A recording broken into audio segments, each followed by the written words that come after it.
ஒளி என்னும் வெளிச்சத்தை கொண்டு அறியாமை என்னும் இருளை போக்க தொன்மை காலம் முதல் இந்நாள் வரையில் பூஜைகளில் விளக்கு என்னும் உபகரணத்தின் மூலமாக நம் தீய எண்ணங்களை அழித்து நல்ல எண்ணங்களுடன் வாழ்கிறோம். விளக்குகள் நாட்டில் பல இருப்பினும் இறைவன் நாம் ஏற்றும் தீப ஒளியின் மூலம் காண்பது தனி சிறப்பே. வீடுகளிலும் கோயில்களிலும் பல்வேறு விதமான விளக்குகள் பயன்படுத்தப்படுகின்றன. நம் எண்ணங்கள் தெளிவு பெற விளக்கினை மட்டும் சார்ந்து இல்லாமல் அது செய்யப்படும் உலோகம், அதில் பயன்படுத்தப்படும் எண்ணெய் மற்றும் திரியலை சார்ந்தும் உள்ளன. தென்னாட்டில் இன்றைக்கு நமக்கு கிடைக்கும் அளவிற்கு உலோகங்களும் விளக்குகள் செய்வதற்கான உபகரணங்களும் அன்றைய காலங்களில் இல்லாததால் மக்கள் அனைவரும் பரம்பொருளான இறைவனை அகல் விளக்கு என்னும் மண் விளக்கின் உதவியுடன் கண்டு மகிழ்ந்தனர்.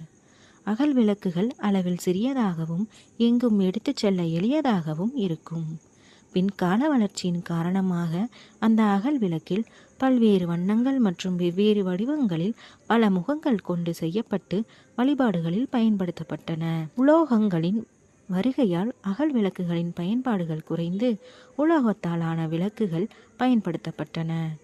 உலோகத்தால் ஆன விளக்குகள் உயரமாகவும் எண்ணெய் கொள்ளளவு அதிகம் கொண்டதாகவும் செய்யப்பட்டன. விளக்குகள் செய்ய பித்தளை, வெண்கலம் மற்றும் ஐம்பொன் போன்ற உலோகங்கள் பின்னாளில் பயன்படுத்தப்பட்டு செய்யப்படுகின்றன.